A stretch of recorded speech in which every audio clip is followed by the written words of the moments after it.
नमस्कार मंडळी, मी संजय गोळे स्वागत करतो माझ्या ट्रान्सपोर्ट टूर यूट्यूब चॅनलमध्ये. आता तुम्ही म्हणसाल हा काय विषय चालला आहे. शेंगा खाली आहे त्या सगळ्या तुडवायच्या चालल्यात आहे आणि गाडीत पण भरायचं चालल्यात आहे. तर मंडळी, आपण गेलतो बघा सातारवरनं अमरावतीजवळ धारणीचा माल भरून. माल होता स्कूलचं मटेरियल. जाताना बघा आम्हाला असा डेंजर घाट लागला.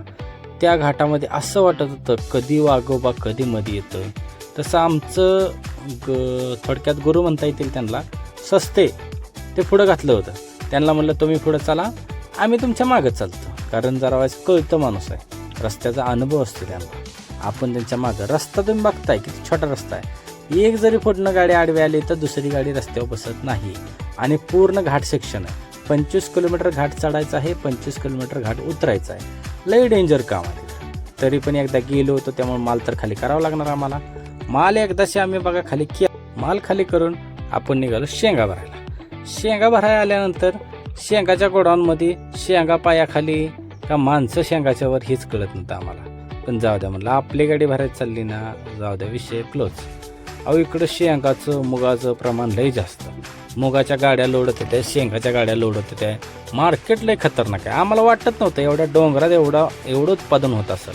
तिथनं भरून निघालो की हारान बघितलं बघा पंपावर. डिझेल टाकायला आलो, डिझेल टाकलं. हारान म्हणलं जरा माझा पण जरा शूट काढ, मी लईच भारी लाल भडक दिसतो या. अहो हरणात जाळ लावला का हरिण जाळात होता हेच कळत नव्हतं आम्हाला. नंतर आलो बघा कंपनीवर काट्यावर येऊन थांबलो. पार्टीवाला म्हणला थांबा जरा तिथं. नंतर बघा या आजीबाई लागली पोराला मारायला. जरा म्हणलं आजीबाईचा शूट काढावा. मारत नव्हती, प्रेमच करत होती आजी. मग प्रेमानं मारत होती.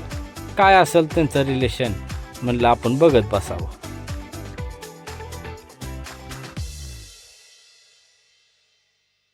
काटा केला आणि लावली परत बघा गाडी खाली करायला. खाली जपा हमालाने गाडी खाली केली. अहो दणक्यातच की आपली गाडी खाली झाली गेली की सस्त्यांची गाडी लावली. सस्त्यांची खाली झाली की चला म्हणलं आज काय भरायचं नियोजन करूया. भरायचं नियोजन करताना मालक म्हणला माझ्यापासूनच माल आहे, फक्त गाडी तुम्ही पॅक करा, तुम्हाला हिथून तुमच्या आपल्या कराड भागचा माल भरून देतो. माझी गाडी तर मी लगेच पॅक केली. सस्त्यांची गाडी पॅक करा. सस्तेवर चढलं, राम राम राम राम राम राम करत सस्त्यानं पण सस्त्याचा कागद घेतला. गाड्या बांधल्या, आंघोळ केली, जेवण केलं. त्यानंतर पार्टीचा फोन आला, गाड्या उद्या लोडिंग करायला, दोन्ही गाड्या तुम्हाला भरून देतो. गेलो बघा कंपनीत, शेंगदाणा पॅकिंग करायचं काम चालूच होतं. अहो काय डोकं लावलं असेल माणसाने. तिकडं शेंगा तिकडं टाकल्या की इकडं शेंगदाणाच बाहेर निघतोय. टालपार माती पिती सगळं वेगळीकडंच. आमच्या दोघे एक लागली गाडी लोड करायला. गाडी ती लोड झाली त्याच्यानंतर मग आमची गाडी म्हणली लावायची. गाडी बिडी लोड बीड केली, गाडीचं पेपर घेतलं आणि निघलो बघा रोडला. रस्त्याने चालताना डोंगराचा आनंद घेत कधी नगरला गाडी पोचली ह्याचं आम्हाला कळालं नाही. अहो डोंगर एकदम खतरनाकच होतं. डोंगर दर्या हिरवगार, पाऊस पडल्यामुळे जरा भारी वाटतं एकदम हिरवं बघायला. आलो बघा एकदाशी नगरमध्ये गाडी मस्तपैकी लावली साईडला. जरा फ्रेश हो म्हणलं, गाडीची टायरं गरम झाली, टायरं थंड केली.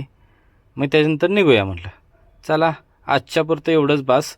पुन्हा भेटू गाडी खाली केल्यानंतर. उद्या आपल्याला मुंबईचा माल भरायचा आहे, तर मुंबईचा माल भरताना आपण एक नवीन ब्लॉग तयार करू, तो बघूया. तोपर्यंत जय हिंद, जय महाराष्ट्र.